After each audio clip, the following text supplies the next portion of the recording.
Oke, bismillah. Sekarang kita bakal bahas mengenai mekanisme bagaimana tekanan darah pada seseorang ataupun mungkin dalam case ini seorang laki-laki ya, itu dapat menurun akibat istirahat setelah aktivitas fisik. Jadi poin utama ataupun jalur utama dari penurunan tekanan darah pada seseorang yang telah melakukan aktivitas fisik lalu istirahat itu ada dua. Yang pertama itu dari metabolisme ototnya sendiri ataupun dari aktivitas ototnya, dan yang kedua tuh dari mekanisme kompensasi ya. Kita bahas dulu yang metabolisme otot berkurang. Di sini maksudnya metabolisme otot berkurang tuh berarti aktivitas daripada ototnya tuh berkurang. Ketika aktivitas ototnya berkurang, maka mekanoreseptor, kita sini ya fokusnya. Maka mekanoreseptor yang berada di otot itu tidak akan menstimulasi bagian otak ataupun medula ya, dari medula oblongata untuk mengaktifkan aktivitas simpatis ya. Jadi ketika mekanoreseptor ini itu terstimulasi karena adanya aktivitas otot, maka dia akan mengirimkan sinyal ke medula oblongata untuk meningkatkan aktivitas simpatis. Nah, ketika aktivitasnya berkurang, maka stimulus ke aktivitas simpatis ini juga akan berkurang. Maka dari itu, aktivitas simpatis yang menurun ini juga akan menurunkan daripada heart rate ya. Selain heart rate, mungkin kekuatan kontraktilitas otot juga akan berkurang ya, dan sebagainya seperti itu. Kontraktilitas otot jantung ya. Nah, selain itu aktivitas heart rate juga itu dipengaruhi oleh kebutuhan oksigen pada tubuh. Jadi ketika aktivitasnya menurun, maka kebutuhan oksigen tubuh tuh akan menurun. Maka dari itu kembali lagi ke aktivitas simpatis juga akan menurun yang akhirnya stimulasi untuk peningkatan heart rate pun menurun. Jadi saat istirahat lalu metabolisme otot ataupun aktivitas otot berkurang, itu ujung-ujungnya intinya akan menurunkan aktivitas simpatis. Ketika aktivitas simpatis ini menurun, maka efek dari aktivitas simpatis terhadap heart rate lalu kontraktilitas otot pun akan ikut berkurang juga, seperti itu. Itu jika dilihat dari aktivitas ototnya ya. Sekarang kita akan lihat dari sisi mekanisme kompensasinya. Nah, jadi ketika kita melakukan aktivitas fisik, maka ya tadi tekanan darah itu pasti akan meningkat ya. Nah, ketika tekanan darah meningkat, pasti tekanan ini akan langsung dideteksi oleh baroreseptor yang berada di mana? Salah satunya di arcus aorta dan juga sinus carotis ya. Arcus aorta ya mungkin masih ingat ya teman-teman, ini yang bentuknya kayak gini. Ini arcus aorta, lalu ke atasnya kan ada 3 ya, ada truncus. Nah, nanti yang di sinus caroticus tuh ketika bercabang jadi 2, nah di daerah sekitar sini itu ada baroreseptor juga. Nah, lalu dari baroreseptor ini dari arcus aorta maupun sinus carotid. Kalau arcus aorta berarti dari vagus, sedangkan ini dari glossofaring ya. Itu akan mendeteksi tekanan darah yang meningkat. Ketika tekanan darah meningkat dideteksi, maka baroreseptor ini akan mengirimkan sinyal ke NTS NTS bagian cardio inhibitory center. Jadi di NTS tuh berarti nukleus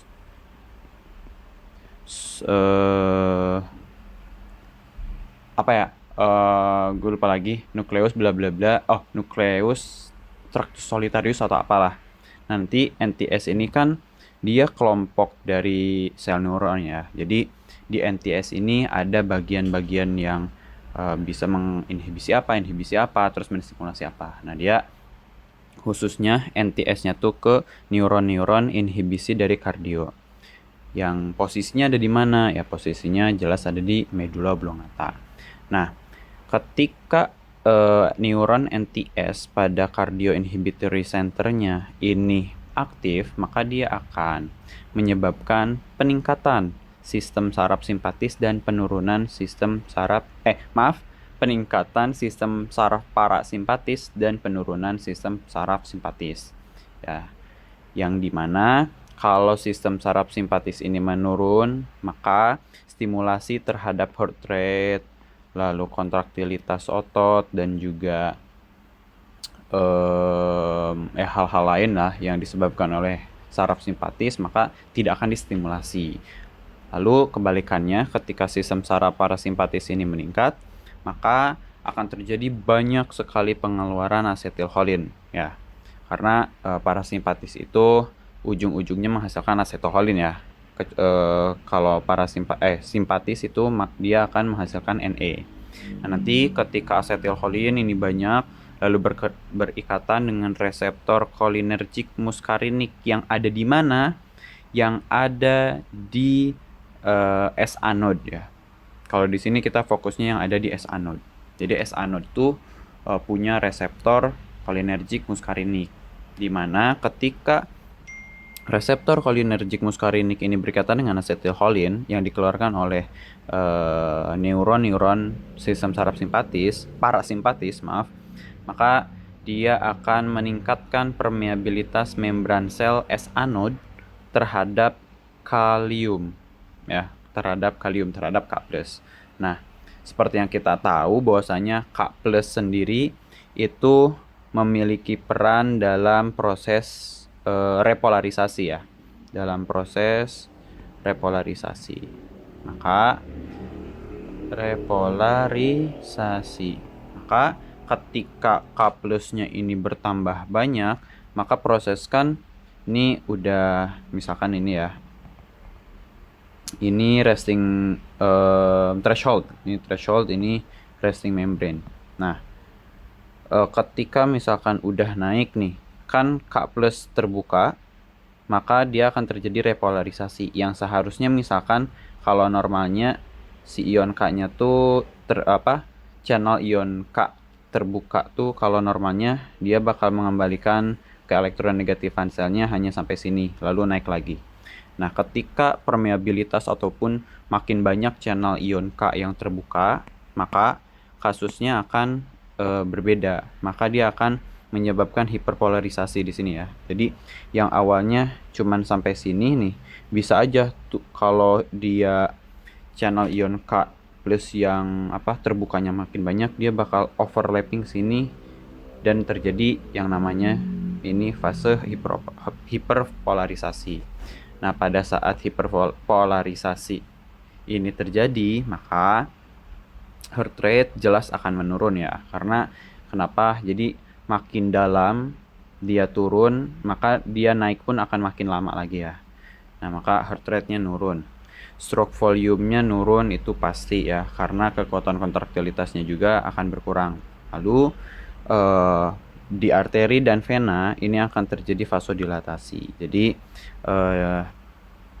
asetilholin juga memiliki reseptor yang ada di pembuluh ya, di pembuluh arteri dan juga vena.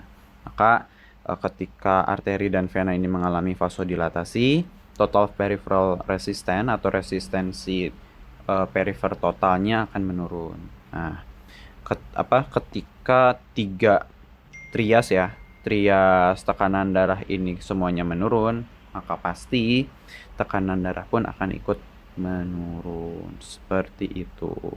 Jadi main key point pada pembahasan mekanisme ini itu ingat bahwasanya aktivitas simpatis itu menjadi kunci dalam peningkatan aktivitas jantung ya. Dalam peningkatan aktivitas jantung, maka kalau aktivitas jantung ini meningkat, dia akan meningkatkan juga TD ya.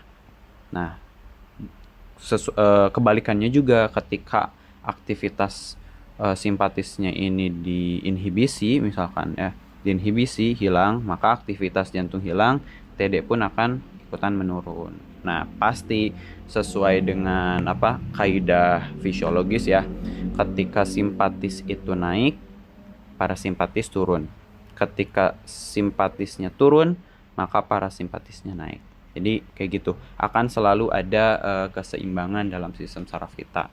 Yang mana ini tuh akan menjadi dasar kalian berpikir ataupun mungkin melakukan reasoning ya dalam menjawab kasus-kasus seperti ini. Jadi kalau ada nanti kasus waktu SOKA itu mengenai tekanan darah dan lain sebagainya, maka hal yang paling pertama kalian harus ingat itu lihat apakah adanya aktivitas simpatis ataupun tidak. Maka jika ada aktivitas simpatis, maka harus diingat bahwasannya jantung itu memiliki reseptor terhadap norepinefrin. Nah, seperti yang kita ketahui juga, aktivitas simpatis itu meningkatkan sekresi ataupun pada neuron-neuronnya itu akan menghasilkan NE. Maka dari itu aktivitasnya meningkat. Jadi seperti itu, mungkin itu saja yang bisa saya sampaikan. Kurang lebihnya mohon maaf.